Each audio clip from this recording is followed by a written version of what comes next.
imagine that you saw the king as a father and the queen as a mother? I mean, one to attack, one to protect. They're just pieces.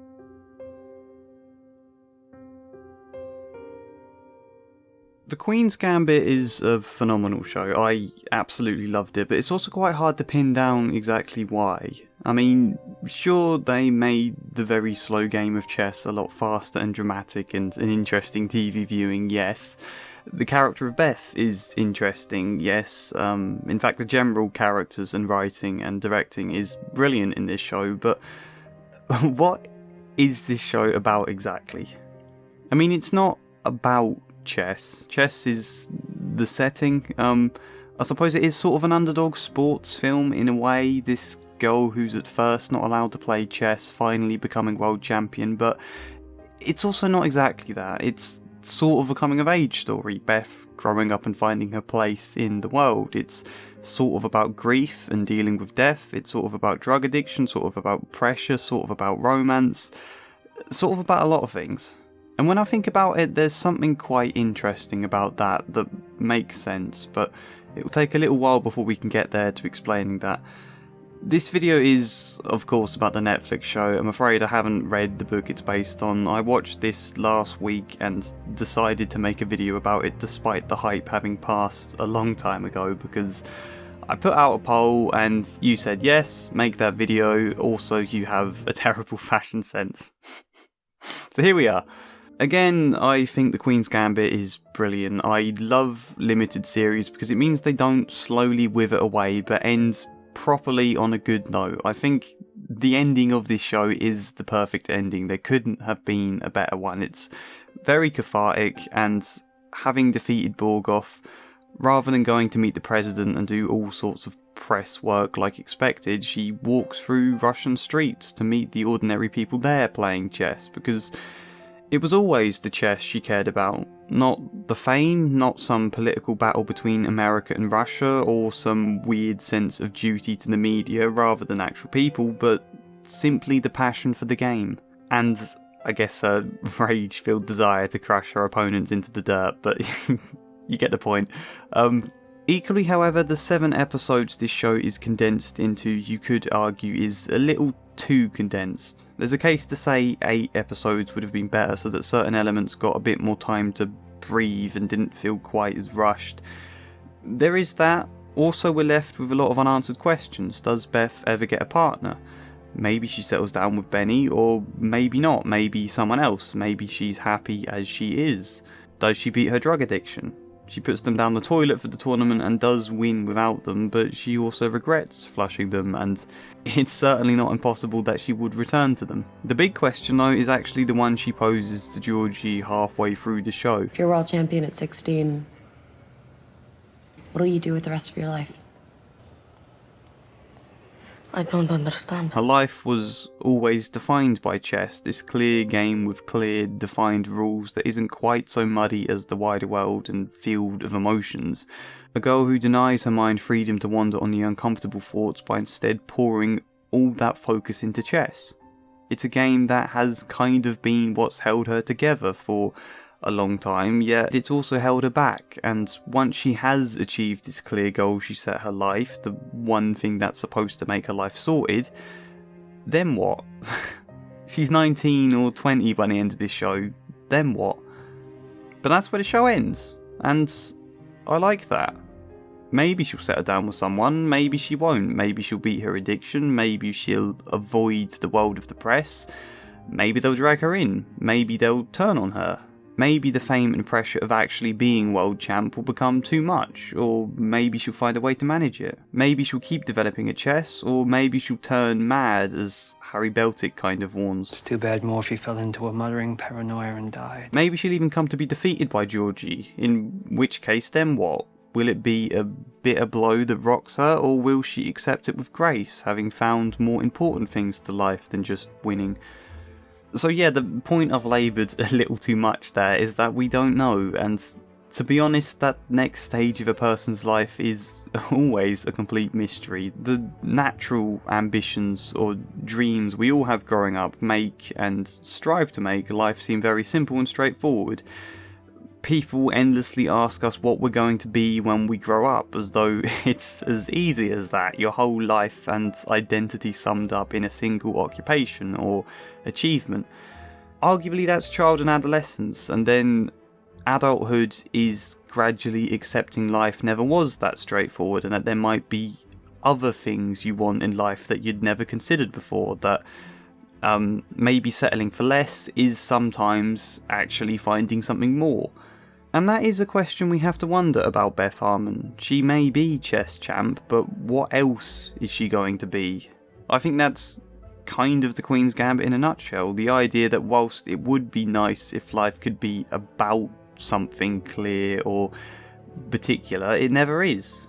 And this show is the same. It's about trying to become chess champ, but it's also about struggling with trauma and maternal death. It's about a girl exploring sexuality, which I really liked about this show actually. The sex, or even just intimate scenes, are never just like sex put there for the sake of it. Beth is always discovering something in those moments, and even as a little kid we get lots of shots of her trying to make sense of and explore sexuality as a thing. I want to know what a cocksucker is. It's about depression, drug addiction, it's about a woman in a male-dominated world, it's about being an American in a Russian-dominated world, it's about fame and recognition and the friendship between two girls in an orphanage, and it's also about none of those things, because that's just life, you know, they're just the things that happen. Beth goes about her clear ambition, but then also finds herself curious about sex, or about that girl from school who now has a baby, or about alcohol and fashion and consumerism and any of the other small, fulfilling or shallow things we do find ourselves curious about and wander off to explore at times. You know, that's life too.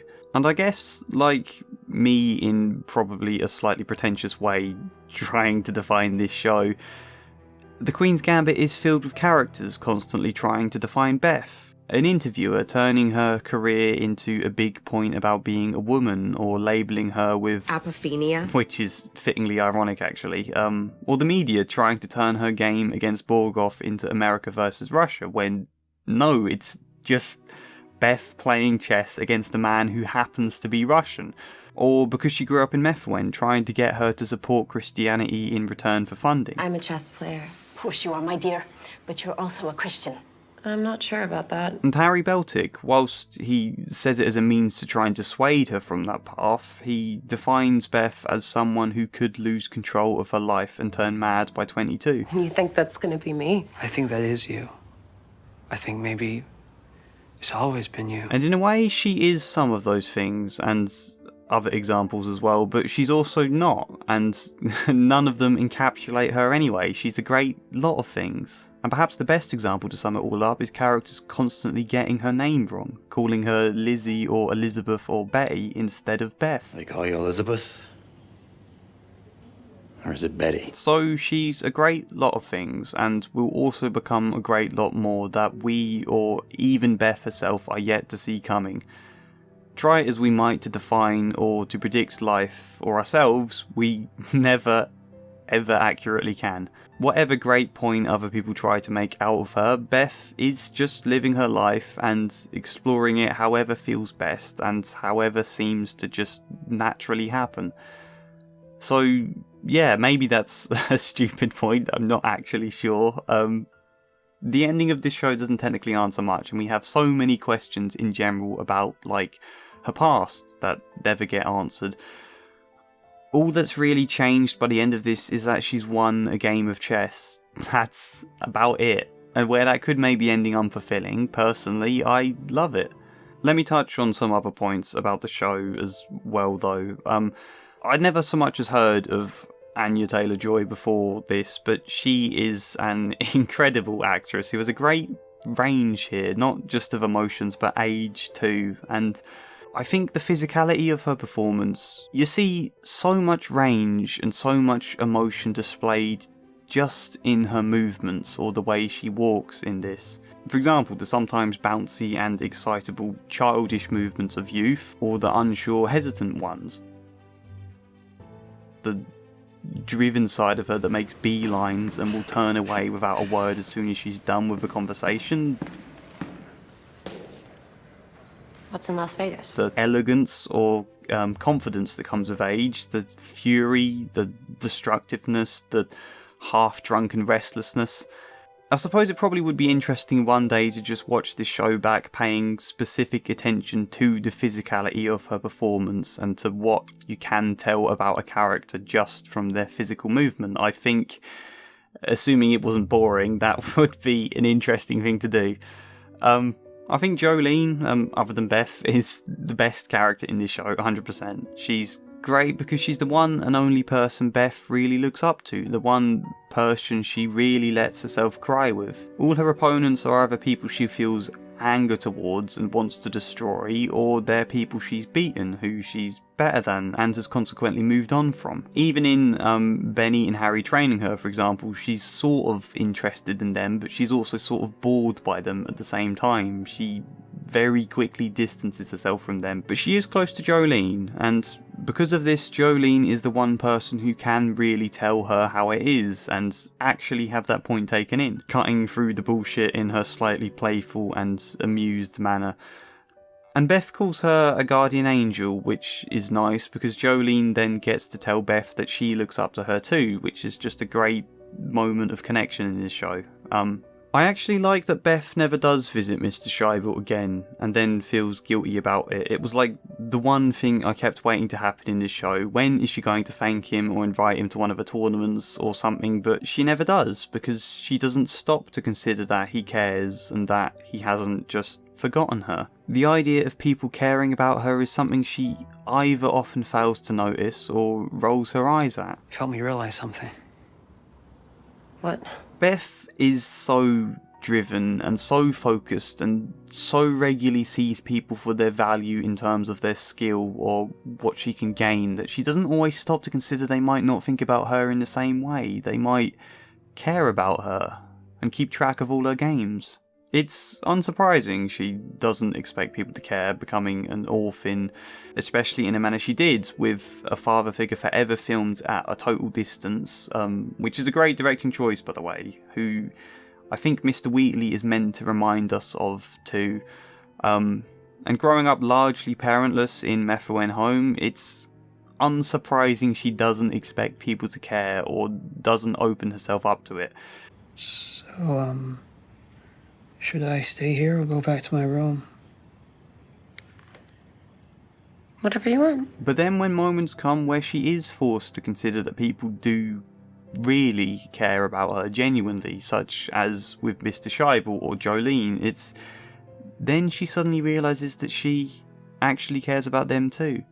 I like the show didn't get too caught up in the actual chess strategy itself, because that would have been very boring to watch. Chess is an incredibly beautiful game, I think. I think the most beautiful thing about it, though, is how it's a battle between two minds and a kind of mentality game.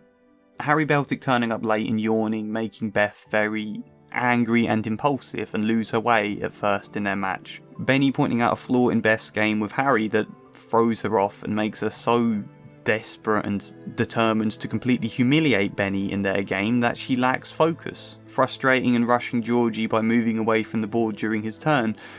Touches like that give the games an emotional narrative beyond just the strategy itself, which those are the obvious examples of like mind games and things, but I think every match in this show we get some sort of emotional narrative told not through the board but the characters' reactions to what happens on the board, and having the focus on their reactions is important for that. I think the music in the show is wonderful. I quite like that the often colourful 60s setting actually has some of the saturation taken out of it, which makes for a nice change here. I like, despite whatever mind games of difference might occur, even with Beth's rage, the chess rivalries remain mostly respectful and they almost always accept defeat with humility.